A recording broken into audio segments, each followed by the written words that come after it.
Gwaffe erya UICT, Institute of Communication Technology, Nakawa.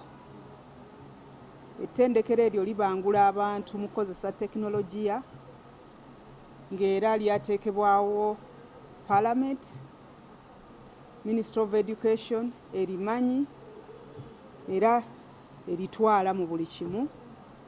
Naye ffe nga Ministry evunaanyizibwa ku tekinologiya ate tukola nabo butereevu okulaba nti omutindo oba standards zigobererwa naddala mu kubangula abaana n'abantu abakulu ku bikwata ku tekinologiya n'emitimbagano. Olwaleero nabo bavuddeyo okwongera okulambulula n'okulambika biki bye bakoze mu kulaba nga tekinologiya bannayuganda mwongera okumumanya oba oli awo n'okutegeera omugaso gw'okukozesa tekinologiya.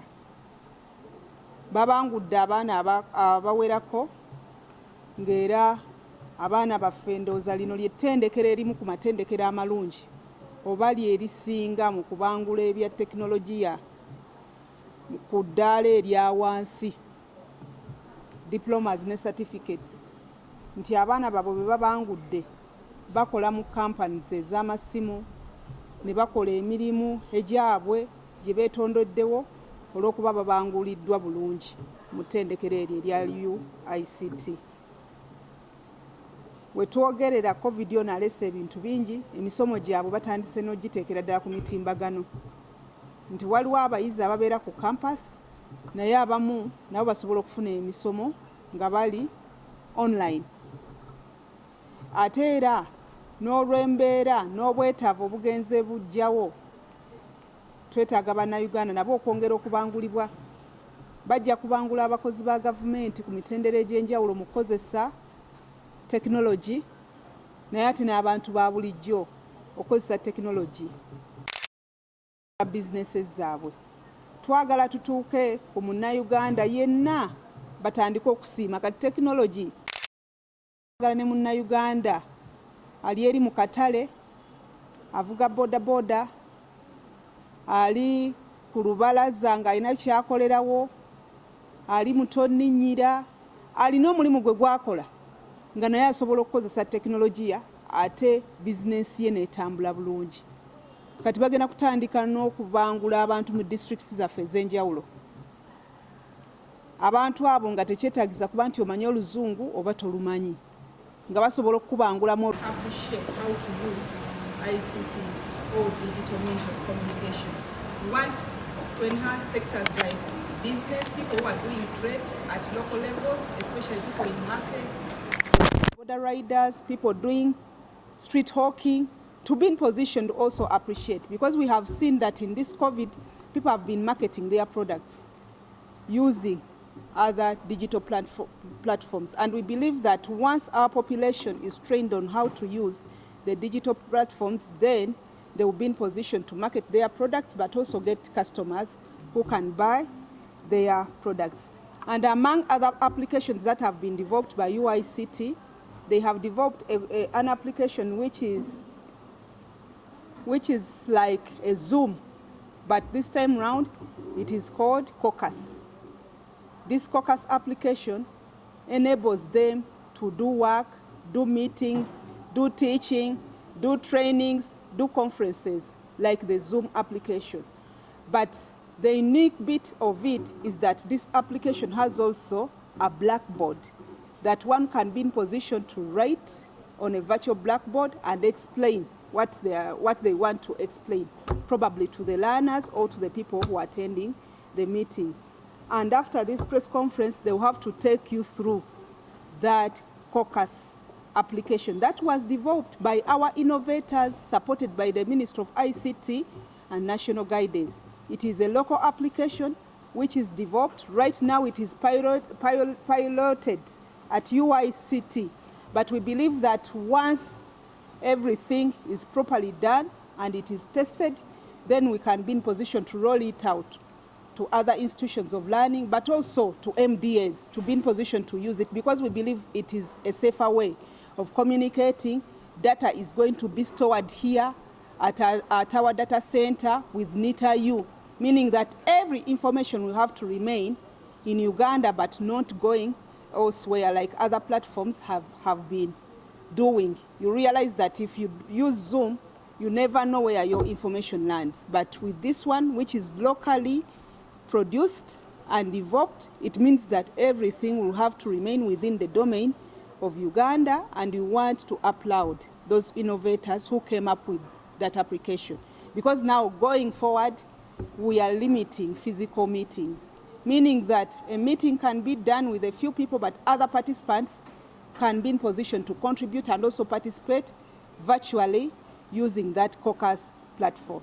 I now invite Dr. Kitogo to come and take us through what you are doing at the UICT. Olulimi lw'otegeera kino kyongere bannayuganda okugenda ku mitimbagano n'okugikozesa mu butuufu bwagyo n'okumanya amateeka gagamba kina ngeri ki gy'osobola okukozesa omutimbagano okuba nti ogufunamu mu bigambo by'okutunda ebintu byaffe ne mu bigambo by'okukola emirimu gyaffe. Ate kati baataddewo waliwo ne application ministry twasapootinga oba twawa ensimbi bano abaana baffe abayiiya abato aba wano mu Uganda, ne babeerako ekintu kye baakola ekifaanana nga Zoom. Si Zoom naye nga ffe ekyaffe tukiyita caucus. Caucus eyo ekolera ddala nga Zoom. Meetings, kusomesa, conferences, buli kimu, naye nga abagikoze ba wano mu Uganda. Kyetugamba nti twagala bubu ebintu byaffe wano okubeera nga bikozesebwa ne mu tekinologiya kati eyo gye tulaze. Abaana baffe okubanga basobola okuyiiya ne tuba nga tetulina kubeera mu meeting naye nga ate tusobola okugenda ku mutimbagano ne tuteesa ne tubeerawo ne bye tusalako. Ate kati caucus eyo ye ekyenjawulo kye twagyongeddemu ekirunga abaana bano abayiiya, blackboard. Temukoma bukomi ku kwogera naye omuntu asobola n'okuwandiika virtually n'alaga point gy'ayagala oba n'akuba ekifaananyi okusobola okulaba nti mwongera okutegeera n'okunyonnyoka ensonga. Caucus eyo ekyakola ng'eri ku UICT naye tusuubira nti bw'eneeba ewedde tujja kuteekawo enkola gye tuyinza ogyongerayo mu ministries ne departments oba oli awo ne mu bannayuganda okwongera okulaba nti bagikozesa n'okwongera okulaba nti eyamba bannayuganda okugenda ku mitimbagano okubeerako bye bateesa n'okubeerako ebintu ebyenjawulo ebikolebwa. Tusuubira okutraininga abantu 50,000 mu districts 30 abantu ab'enkizo. Already tulinayo ba trainers abatrainingibwa nga bava mu societies oba mu districts zaffe ez'enjawulo. Abo ba trainers be bagenda otuyambako okwongera okukka wansi mu districts ezo zenjogeddeko 30 okulaba nti bano abalondebwayo babantu 2 oba 3 balondebwayo nga tetutunuulidde buyigirize, tetutunuulidde mwana waani oba ono akola ki, naye nga kyetwagala be bantu abalina omutima ogwagala okukozesa tekinologiya. Gwe ne bw'oba tomanyi Luzungu bajja kusomesa mu lulimi lwo lw'otegeera obulungi osobole naawe okuba nti tolekebwa mabega ng'otambula n'omutimbagano guno gwe tuliko okulaba nti okozesa emitimbagano ne tekinologiya byeyongera mu ggwanga. Mwebale nnyo. Of course, it is work in progress. We are working with the Ministry of Education. Everything that is done nga zirabwamu omugaso.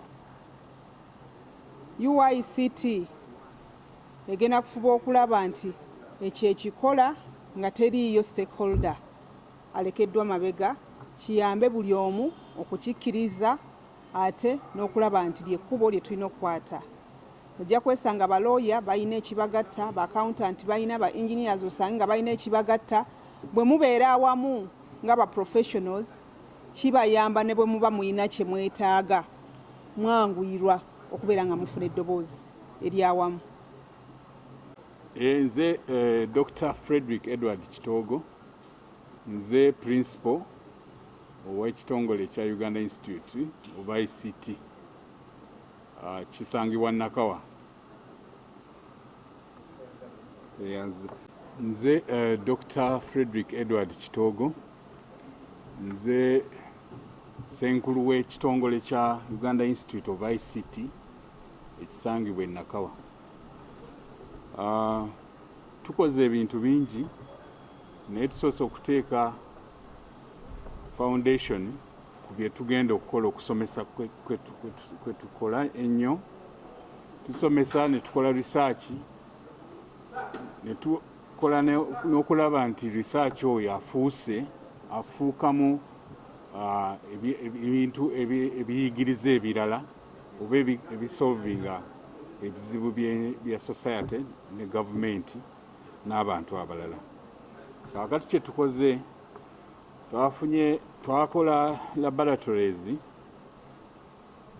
ennungi ennyo ziri ku mutendo ogw'ensi yonna zotayinza kusanga mu ttendekero lyonna eddala mu Uganda muno. Laboratories ezo tulina eya multimedia nga kati bino bye mukozesa tugirina laboratory, tulina eya electronics ebyamasannyalaze n'ebya byuma bikalimagezi ebirala, tulina ne testing center. Ebyo byonna tubikoze okuteekawo foundation abaana kwe banaakola kwe banaayigira. Tutendese n'abasomesa baffe mu bintu ebyokusomesa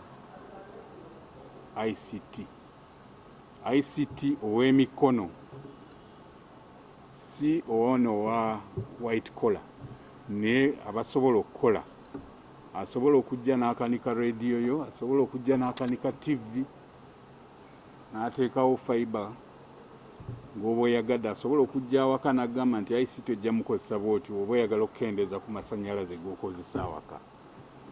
Egamba ebyo ze course ze tukola ki ze tuwa ebya vacation ne by'emikono ebya ICT. Ekirala tukoze targetinga research, okukola research okusolvinga ebintu ebikwata ku muntu owa wansi. Kati nga twalina COVID ono weyajja, tetwafunayo research yonna egamba nti abantu batambula batya, balwala batya, kyekireeta obulwadde obwo, oba nobikakasa ebyo byonna. Kati ye research ng'oyo gwe tukola ki gwe tugenda okukola. Ekirala twagala tukole gundi tutandise okukola nga tukola consultancies okuyamba ebitongole okutegeera kabe kasinge eri okutegeera buyigirize ki bwe beetaaga mu bitongole byabwe na kusomesa ki kwe beetaaga. Tujja gikolanga nga consultancy. Twetaaga n'okumanya abantu balina information nyingi nnyo naye tebagikozesa mu kupulaninga. Tujja kukola consultancies ezo nga tulaba engeri gye tusobola okukozesa information y'abantu ne tujja analyzinga abantu ne basobola okukozesa information eyo okupulaninga n'okutakinga decisions. So ebyo bye tugenda kufocusingako. Waliwo kye bayita fourth industrial revolution, emerging technologies. Tulina revolution nnya, waliwo amasannyalaze ya stone age and whatever, ne kati eno fourth industrial revolution. So nayo tugenda kukola ki kusomesa abantu bawulira robotics, obunyonyi obubuukabuuka ne bukuba ebifaananyi nga omuntu akakontrolingira wano. Ebyo byonna course tugenda zikola ki zisomesa, tubenga abantu tubategeka okuba nti basobola okukozesa ebyo ebyuma bikalimagezi ebijja. Leero oba ova mu ofiisi eno toyinza kukakasa nti amataala gonna bagaggyeko nti oba n'ebyuma babiggyeko nti amasannyalaze tegagenda ekiro. Ensomesa gye tugenda okukola nti okozesa otya ebyuma ebyo okudetectinga ne bijjako amasannyalaze ng'omuntu tali mu ofiisi. Zengeri ezo ze twogerako okukozesa ebyuma okwekulaakulanya mu nsi eno bwe tuba nga twagala okugenda okubeera awamu n'abalala ensi endala mu mutindo gwa tekinologiya. Neyanziza nnyo.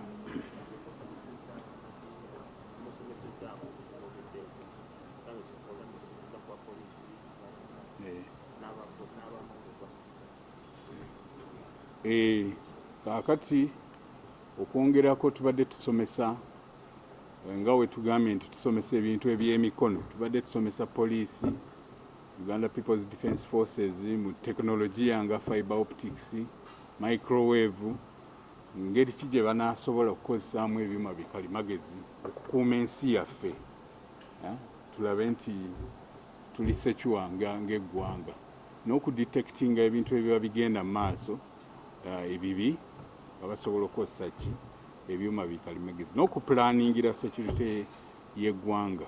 So koose ezo tubadde tuzikola era tweyongera ozikola, naye ate era ne bannamawulire tugambe tulina laabu eyo ne koosi ey'abannamawulire okuba nti basobola okukozesa ebyuma ebyo, media coverage, editing, production, byonna line eyo yonna koosi ezo zonna tuzikola ki tuzirina. Tugenda nakukola koosi ey'okuddaabiriza amasimu. Abantu basobola batya okukola ki okuddaabiriza amasimu n'okuprogramming essimu yo n'oba nga osobola ogikozesa okusinga ku biki byotero. Abamu tutera kukozesa ddoboozi, abamu ne tukozesa whatsapp n'ebirala, naye essimu esobola okukola ebintu bingi nnyo okusinga ku ebyo bye twogeddeko. Kati ezo zonna koosi tugenda zikola ki zikola. Ekigendererwa kwe kulaba nti abaana baffe abasomye bwe bafuluma beekolera emirimu oba baba babayanira abakozesa okubakozesa kubanga babeera ne skills ez'omuntu akola ki gwe baagala. Kati abaana abaffe ba engineer abasinga boolaba abali mu MTN, telco endala, abasinga bayise ki mu ttendekero lyaffe. Lwaki? Kubanga tetuwa skills ez'emikono oli okugenda atandika okukola oba okwekozesa. Tetumuwa byaki bya textbook byokka, naye tumuwa n'ezo skills okukola ki okugenda okwekozesa n'okukola n'okutondawo emirimu egigye yekka. Kusomoozebwa nti yadde tuli kitongole kya gavumenti nga woolaba ebirala nga Makerere, abaana ba gavumenti yebasasulira fees, naye ffe fees tuzijja mu ki mu baana. Tetulina programu ya kukola ki ya ku gavumenti kubasasulira, naye ekyo nakyo twakinogedde eddagala. Tukolera wamu ne ministry ya ICT eno, mother ministry yaffe, okulaba nti tufuna ssente mu financial yejja ne tugenda ku joint admissions board program eyekozesebwa okuweerera abaana nga bayise mu government sente finance zeba allocating. Ekyo tukinogedde eddagala. Ekirala kye tulina okusoomozebwako yegundi tulina campus emu. Twagala okutuuka ku ba students bangi nnyo abandiyagadde okufuna emirimu gy'emikono mu bya tekinologiya, naye bali wala eyo mu byalo ne mu madistrict amalala. Katwandiyagadde obatuukako, naye tulina campus emu yokka wano. Naye nakyo kye tukoze era kukozesa tekinologiya ne tufuna sisitimu yaffe esobola okusomesa abaana nga wadde tali mu classroom, tali ku institute, ng'ali gy'ali naye ng'asobola okuaccessinga institute. Twayogedde ne laboratories nti laboratories nnungi nnyo naye zisobola okutuuza abaana katugambe nga 10 oba 15 mu lutuulo olumu. Kati ku baana nga 1000 be tulina bwe bamalirayo lab ziba obudde buba bugenze. Kati naye kye tukoze era tugenda kukozesa tekinologiya tukole kintu kye bayita virtual labs, ng'oli asobola okuba gyali yonna naye na accessinga lab n'abanga ali mu laboratory. oba ne turecordinga ne sessions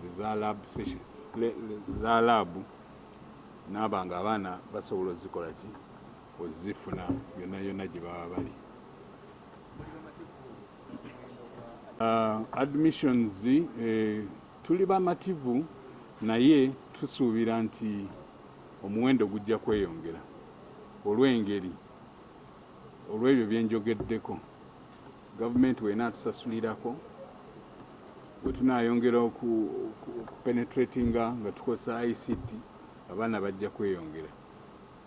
Nkubuulira nti aba professional courses tufunye bangi nnyo mu mwaka guno nga COVID waali, lwakuba twakozesa gundi learning management system ey'okusobola okutuuka ku baana kati beeyongera ne bakubisamu n'ebitundu nga 2 ku baana be twalina emyaka egiyise. So tusuubira nti problems ezo oba challenges tujja kusobola ozikola ki zivunuka nga tukozesa engeri ezo zenjogeddeko. Tulina abayizi banjawulo. Tulina abayizi ababa bamaze siniya ey'okuna. Tulina abayizi abalala bamaze siniya ey'omukaaga. Abo be bajja ku diploma ne certificate course. Tulina abayizi ababa bavudde Makerere oba mu university endala nga baagala okukola professional courses. Eri yafunye academics kati yeetaaga ekikola ki kinaamufuula omuntu asobola okukola omulimu gw'aba ayagadde okukola. Category eri awo. Tulina abayizi be twogeddeko abali mu community. Minisita yaboogeddeko babodaboda b'omu butale ebibiina by'abakyala banneekolera gyange abalala bonna bajuwakaali n'abalala banneekolera gyange. Category eri awo. Tulina abayizi ababa nga bali mu profession oba musawo oba musomesa oba mulimi kati twayogedde ku UPDF abali mu professions endala naye nga bandiyagadde okukozesa tekinologiya okwongera okwanguya n'okutereeza mu mirimu gyabwe gye baba bakola ki bakola. So categories ki nyingi. Kaakati ku professional courses tetulina requirement eri awo naye mu bano abagundi aba certificate ne diploma twetaaga 2 principal passes for diploma. Twagattako n'okuba nti science naye mwali n'abalala twetaaga 5 credits ku passes ku O level okuyingira okukola certificate course. Ekirala kye tulina nti bw'ova ku certificate course osobola okugenda ku diploma ate era twakwatagana n'ebitongole ebimu okuba nti osobola okuva ku diploma yaffe n'ogenda ku degree ne bakusonyiwayo omwaka n'okola emyaka emirala ki n'okola 2 gyokka n'ofuna degree. Kati oba ofunyemu nnyo nti oba wafunye practical skills ate ne weeyongerako ng'olina ki degree egamba ofuluma nga gwe baagala ki okukozesa oba osobola okwekozesa ki emirimu.